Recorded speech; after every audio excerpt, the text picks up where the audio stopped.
lá para Lucas capítulo 9, versículo 31. Coloca para mim o 31 aqui. Colocou? Diz assim: os quais apareceram com glória e falavam da sua morte, o qual havia de cumprir-se em Jerusalém. Deus estava falando para Jesus de que maneira ia se cumprir o propósito de Deus na vida dele. Jesus subiu ao monte para quê, irmãos? Para orar. E está aí o resultado da sua oração, a revelação de Deus de que maneira ele deveria se portar para cumprir o propósito de Deus. Mais uma pergunta para nós responder para nós mesmos: você sabe qual é o propósito de Deus para a sua vida?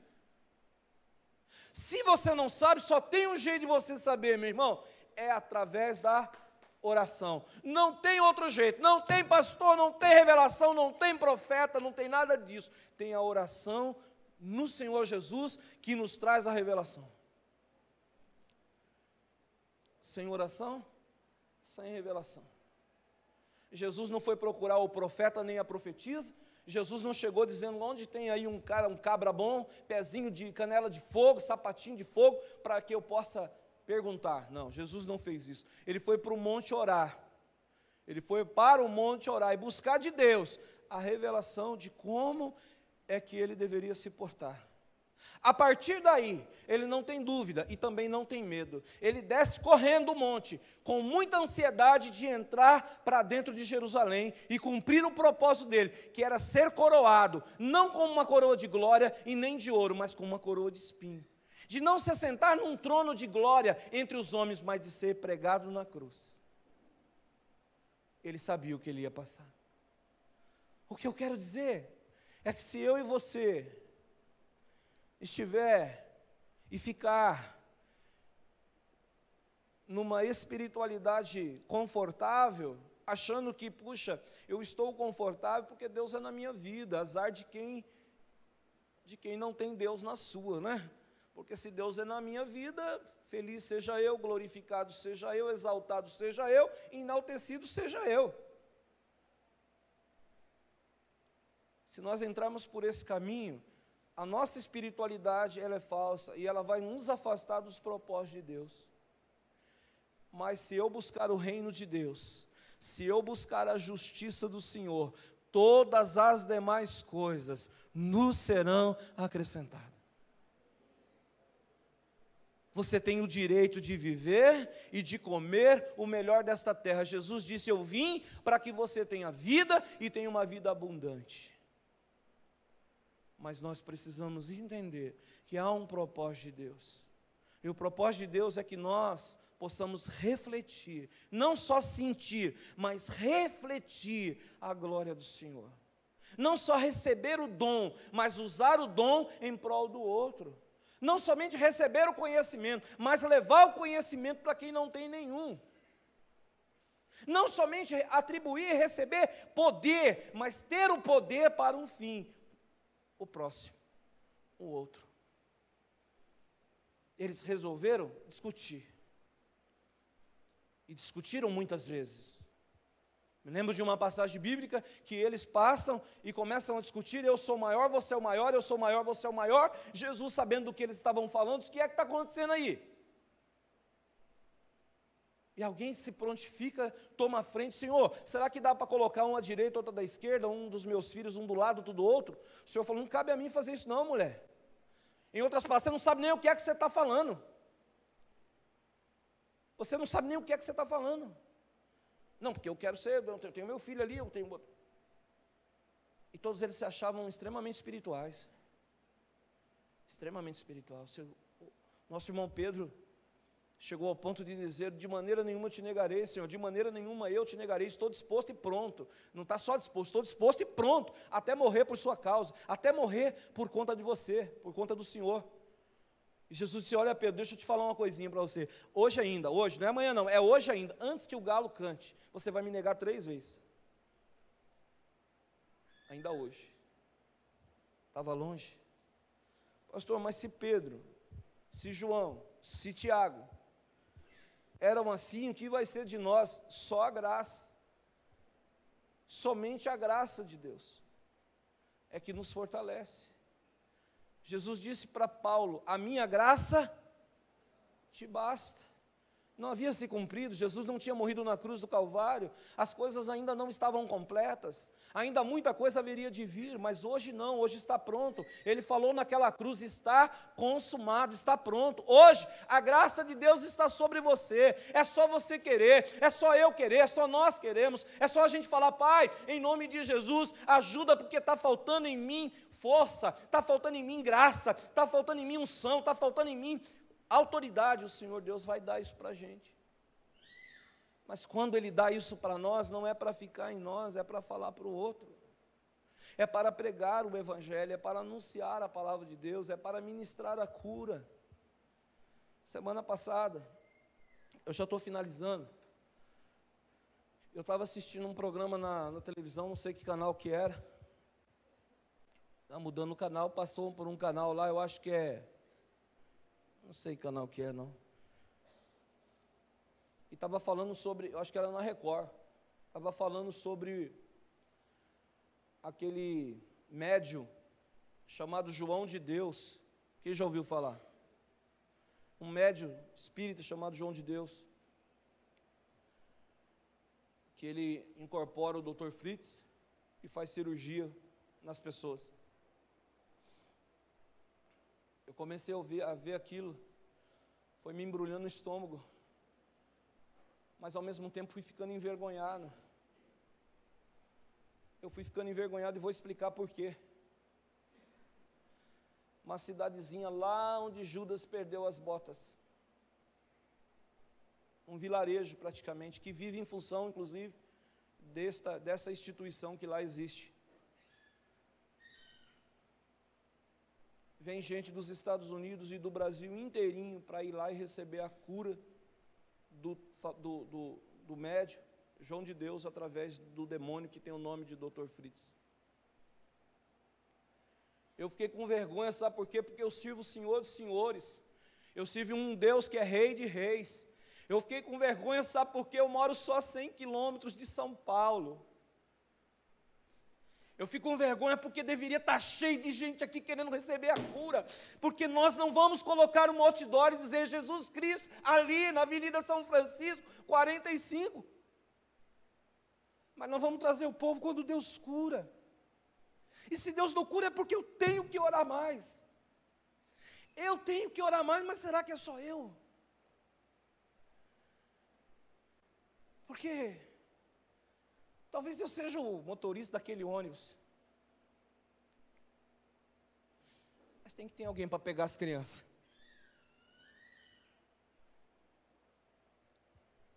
A gente está 100 quilômetros de São Paulo, irmão. A gente está 2 a 3, talvez o quê? Um quilômetro e meio do centro de Jacareí. Ninguém nem sabe que essa igreja existe. Só quem sabe é quem passa na frente aí, ó. Porque infelizmente cada um de nós tem uma vida para viver, ou felizmente, e vive da maneira melhor possível, ótimo.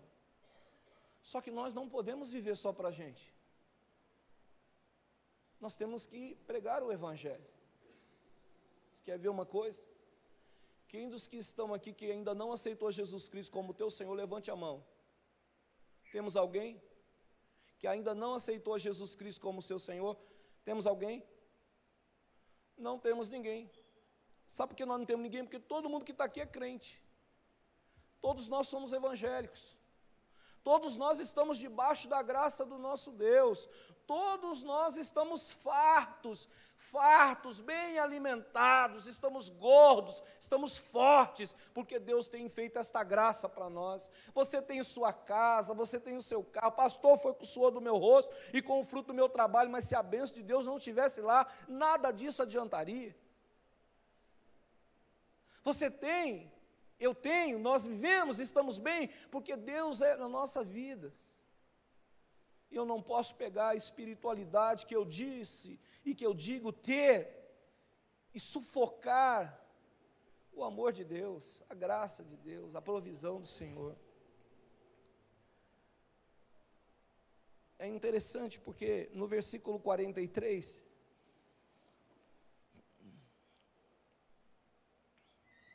eles dizem assim: e todos pasmavam da majestade de Deus, e maravilhando-se todos de todas as coisas que Jesus fazia, disse aos seus discípulos, escute, disse aos seus discípulos, versículo 44, ponha vós estas palavras nos vossos ouvidos, hein?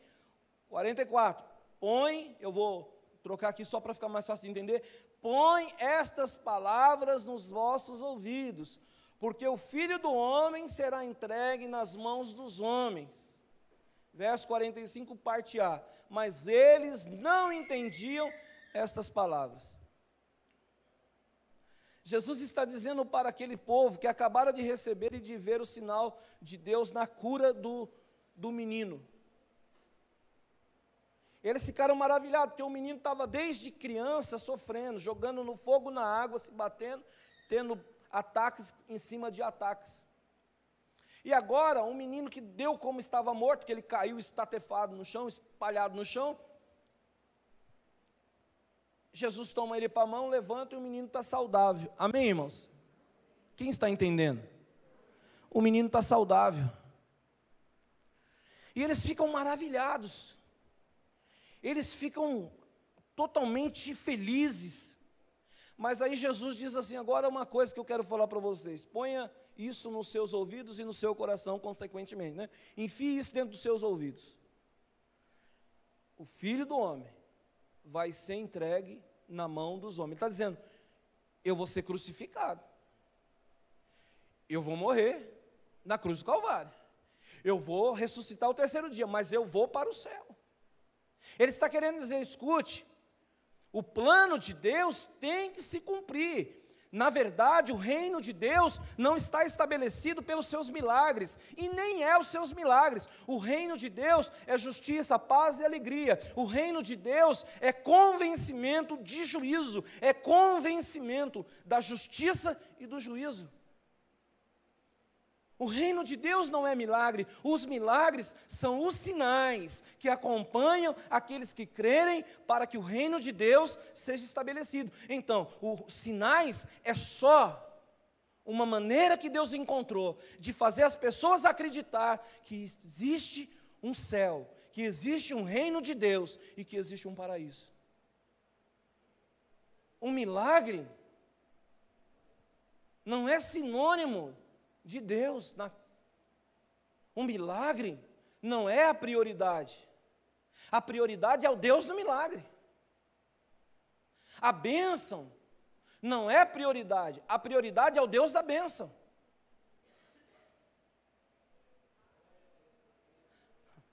A dádiva não é milagre, a doação é que é.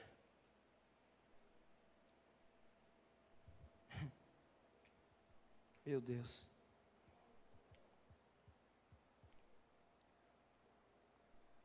Eu já estou encerrando. Os irmãos entenderam o que eu disse até aqui? Queridos, Deus tem muito para nós. Ele não é um Deus pequeno, Ele é um Deus grande. Só que a Bíblia fala que um recebeu 2 talentos e multiplicou e fez 4. Outro recebeu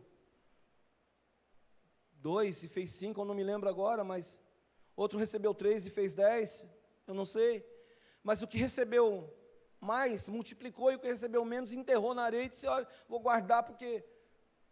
E o Senhor falou: mas você é um servo inútil, porque eu te dei e você enterrou, era melhor ter dado dinheiro para o banqueiro. Você tem um talento e eu também tenho, Deus quer multiplicar os talentos através de nós. Só que não esqueça, a Bíblia diz que aquele que serve a Deus no altar, seja ele o primeiro a comer no altar. Então, se você vai servir a Deus, se você vai colocar o seu altar é o teu coração à disposição de Deus, e não se preocupe, o primeiro a ser abençoado é você.